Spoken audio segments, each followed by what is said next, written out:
আসসালামু আলাইকুম রহমতুল্লাহি ওবরকাতুহু। সম্মানিত দর্শক, দেশের যে চলমান রাজনৈতিক অবস্থার দৃষ্টে মনে হচ্ছে এই অচল অবস্থা দীর্ঘদিন ধরে চলতে থাকবে। এর কারণ হলো যারা রাজনৈতিক পক্ষসমূহ রয়েছেন তাদের কারোর মধ্যেই যে মোড অফ নেগোসিয়েশন বলা হয় যেটিকে, সেই সমঝোতার যে তাদের যে দৃষ্টিভঙ্গি এটি তাদের মধ্যে নেই। ২ নম্বর হলো যে তারা যার অবস্থানে বা এক্সট্রিম রেজিস্ট্যান্স এই পর্যায়ে তারা আছেন। যে কটা শক্তি আছেন তারা কেউ ভয় পাচ্ছেন না প্রতিপক্ষকে। প্রতিপক্ষকে দমন করার জন্য হুমকি ধামকি, মব সন্ত্রাস থেকে শুরু করে মামলা মোকদ্দমা সবকিছু করা হচ্ছে। এতে অনেক মানুষ নির্যাতিত হচ্ছেন, অনেক মানুষ বাস্তুচ্যুত হচ্ছেন, কিন্তু সমস্যা হলো যে ভয় পাচ্ছেন না, কেউ ভয় পাচ্ছেন না। এখন এটাকে আপনি যদি ধরেন এনসিপি বনাম বিএনপি, বিএনপি বনাম জামাত, বিএনপি বনাম ইনুস সরকার, আর সকল পক্ষ বনাম আওয়ামী লীগ। আপনি দেখবেন যে একই চিত্র, একই দৃশ্য। গত ৯ মাসে রাজনৈতিক দলগুলোর মধ্যে কোনো বন্ধুত্ব হয়নি। বরং অতীতের যত বন্ধুত্ব হিসাব নিকাশ তছনছ হয়ে গিয়েছে। ফলে এই সময়টি, এই যে দুর্বিষহ সময়টি, এটি কতদিন এবং কিভাবে যাবে, এগুলো নিয়ে যারা রাজনৈতিক বিশ্লেষক তারা অনেকেই আলোচনা করার চেষ্টা করছে। যদিও আমাদের দেশে সত্যিকার অর্থে নিরপেক্ষভাবে কোনো একটি রাজনৈতিক দলকে সমালোচনা করা কিংবা কারোর ভালোটা ভালো বলা, মন্দকে মন্দ বলা, এই জিনিসটি খুবই কঠিন। এর কারণ হলো আমাদের যে মন এবং মানসিকতা, সেটি এমন একটা জায়গাতে আবদ্ধ, তাহলেও আপনি যদি কোনো একটি দলের সমর্থক হন, আপনি অন্য দলের ভালো বলতে পারবেন না। কিংবা আপনি যদি আ অন্য একটা দলের হন, তাহলে সেক্ষেত্রে নিজের দলের মন্দ বলতে পারবেন না। আরেকটা সমস্যা হলো যে আমাদের এই দেশে সত্যিকার অর্থে নিরপেক্ষ চিন্তা এবং চেতনার মন মানসিকতা সম্পন্ন লোকজনের সংখ্যা খুবই কম। ফলে কি হলো যে চারিদিক থেকে শুধু সংঘাত, সংঘাত, সংঘাত। তো এই বিষয়ে আলোচনা না করে আমরা আজকের যে শিরোনাম, সেই শিরোনাম হলো আওয়ামী লীগের ভবিষ্যৎ। সেটি নিয়ে আলোচনা করব। আওয়ামী লীগের পতনের পরে অনেকেই ভেবেছিল যে এই দলটি একেবারে শেষ হয়ে যাবে। আগামী ১০০ বছর এই দলের কোনো অস্তিত্ব থাকবে না, অথবা এই দল একেবারে নিঃশেষ হয়ে যাবে। পরবর্তীতে যখন দেখা গেল যে না, এই দলটি নিঃশেষ হচ্ছে না, বরং যেখান তাদের সম্ভব সেখান থেকে তারা উকিঝুঁকি দিচ্ছে। তারপরে শেষে তারা সংগঠিত হওয়ার চেষ্টা করছে। তারা তাদের নিজেদের যে অবস্থান সেটি জানান দিচ্ছে। এবং তাদের যে প্রস্তুতি, সেই প্রস্তুতি স্পষ্টতই লক্ষ্য করা যাচ্ছে। ফলে আওয়ামী লীগের যারা প্রতিপক্ষ, তারা তাদের যে কৌশল, সেই কৌশলের যে এক্সট্রিম যে পদ্ধতি সেটি তারা প্রয়োগ করা শুরু করল। ইতিমধ্যে আওয়ামী লীগ নিষিদ্ধ করা হয়েছে। তার আগে ছাত্রলীগকে নিষিদ্ধ করা হয়েছে। এখন আওয়ামী লীগ কী করবে? দেখা গেল যে আওয়ামী লীগ নিষিদ্ধ হওয়ার পরে পুরো পরিস্থিতি দেশের এবং দেশের বাইরের সরকারের নিয়ন্ত্রণের বাইরে চলে গেছে। স্বয়ং ডক্টর মোহাম্মদ ইউনূস তিনি নিজে বলেছেন যে আওয়ামী লীগ নিষিদ্ধ করার পরে একটা যুদ্ধের পরিস্থিতি তৈরি হয়ে গেছে। এবং আওয়ামী লীগ নিষিদ্ধ হওয়ার পর আওয়ামী লীগ যে কাজগুলো করেনি, সেই কাজগুলো এখন তারা করা শুরু করেছে। আমি একে একে বলছি। প্রথমত তাদের বাংলাদেশে বিভিন্ন জায়গাতে ঝটিকা মিছিল, এই মিছিলের সংখ্যা বাড়িয়ে দিয়েছে। দেশের বাইরে থেকে তাদের যে বক্তব্য, বিবৃতি, সভা, সমিতি, সেমিনার, এগুলো তারা বাড়িয়ে দিয়েছে। তাদের ভাষা সংযত হয়েছে। তারা অনলাইনে অর্থাৎ ফেসবুকে, ইউটিউবে, এরপরে অন্যান্য সামাজিক মাধ্যম থেকে শুরু করে সিএনএন, আল জাজিরার মতো বিখ্যাত প্রতিষ্ঠান এবং ভারত এবং আমেরিকার যে সকল মূলধারার গণমাধ্যম রয়েছেন, প্রিন্ট মিডিয়া রয়েছেন, সেখানে যেভাবে বক্তব্য দিচ্ছেন এবং যেভাবে ওই সকল পত্রপত্রিকায় আওয়ামী লীগের মিশন এবং ভিশন নিয়ে তারা যেভাবে প্রচারণা চালাচ্ছেন, এটি আওয়ামী লীগ বিরোধীদের জন্য রীতিমতো অশনি সংকেত। ২ নম্বর হলো যে তাদের বন্ধু রাষ্ট্র হিসেবে পরিচিত ভারত ক্রমশই আওয়ামী লীগের প্রতি তাদের যে সমর্থন এটি বাড়িয়ে দিচ্ছে। অন্যদিকে স্পষ্টতই বোঝা যাচ্ছে যে আমেরিকা, জাপান এবং চীন এই ৩টি বৃহৎ রাষ্ট্র তারা আওয়ামী লীগকে মাইনাস করে কোনো কথা চিন্তা করছে না। বরং তারা মনে করছে যে অনেকটা এই দল ফিরে আসতে পারে। তো কাজেই তাদের সঙ্গে নতুন করে যে যোগাযোগ স্থাপিত হচ্ছে, এটি বোঝা যাচ্ছে। সব দিক থেকে বোঝা যাচ্ছে।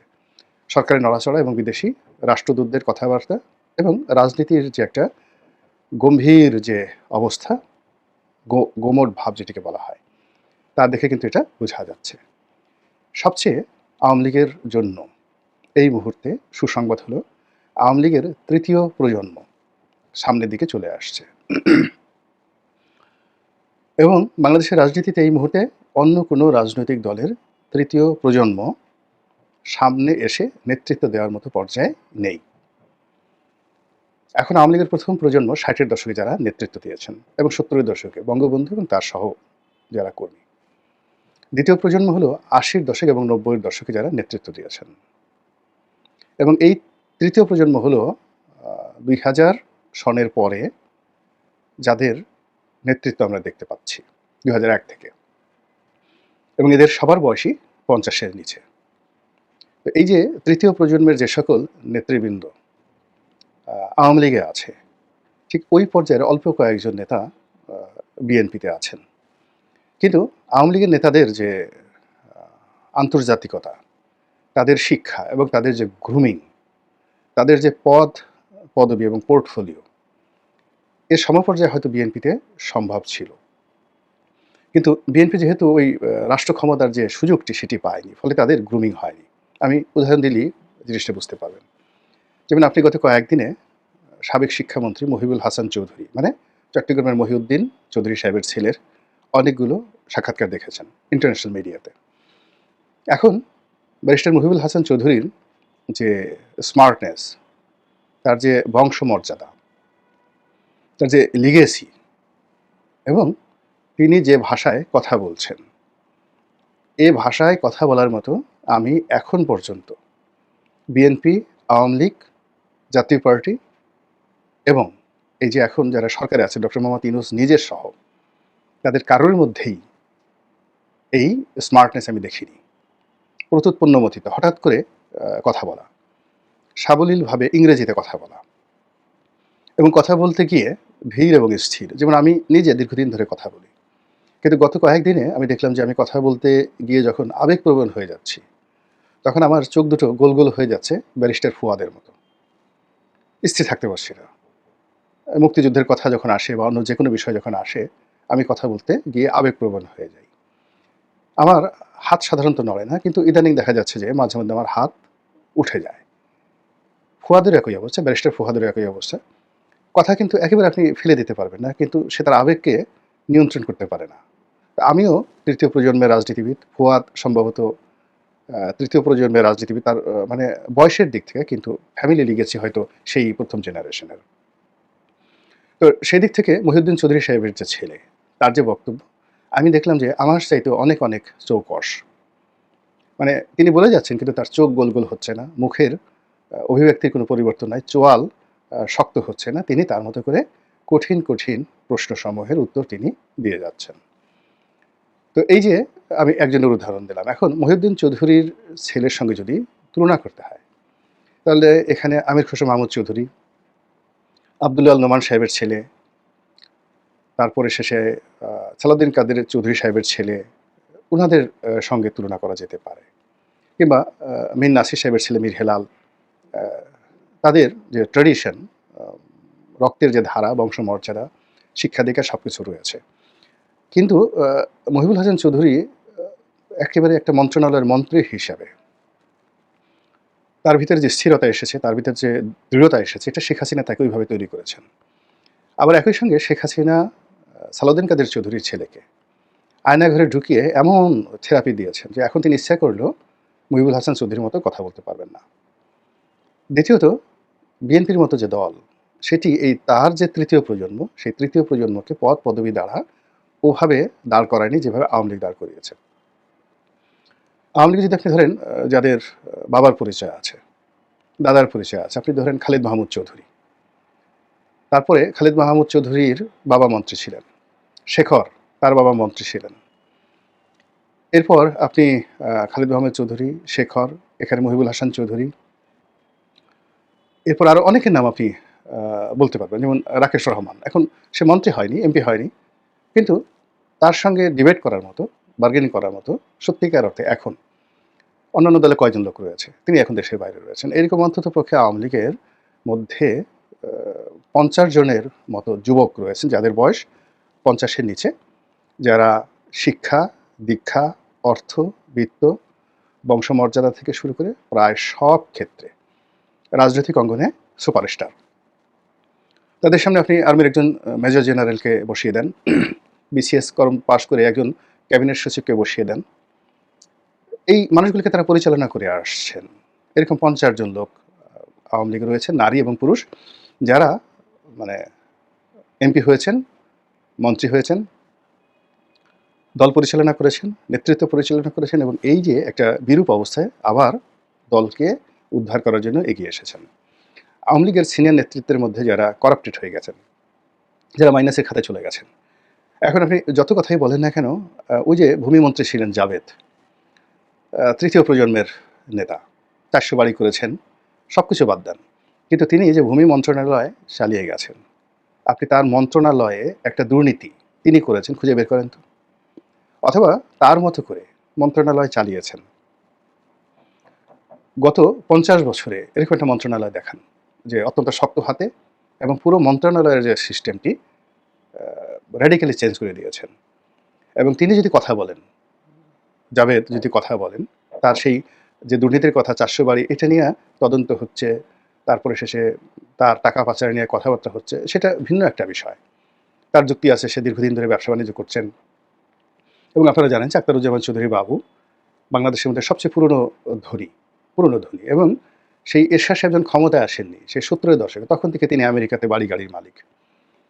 তো তার সন্তানেরা, আখতারুজ্জামান চৌধুরীর সন্তানেরা, তারা লন্ডনে আমেরিকাতে বাড়ি করবে, ব্যবসা বাণিজ্য করবে এবং তারা আপনার আমার মতো রাস্তাটা চেয়ে ঘুরবেন, তারপরে বিকাশ থেকে, নগদ থেকে টাকা উত্তোলন করবেন, চুরি চামারি করবেন, তারপরে বাংলাদেশ থেকে সেই আমরা যে সকল ছোটো ছোটো চিন্তা করি, কারণ বাজার থেকে চাঁদা তুলবেন এবং সেই টাকা পাচার করে লন্ডনে বাড়ি করবেন। ওটা আপনি চিন্তা করতে পারেন। কিন্তু আমি যেহেতু জাভেদদেরকে চিনি, ঘনিষ্ঠভাবে চিনি, এটা আমার কাছে গ্রহণযোগ্য নয়। তাদের ব্যবসায় বাংলাদেশের থেকে অনিয়ম হতে পারে, কিন্তু ওটা একটা ভিন্ন প্রসঙ্গ। কিন্তু আপনি জাভেদের শিক্ষা যদি ধরেন, দীক্ষা যদি ধরেন, তার এই যে সে একটা ব্যাংক চালিয়েছে, ইউনাইটেড কমার্শিয়াল ব্যাংক।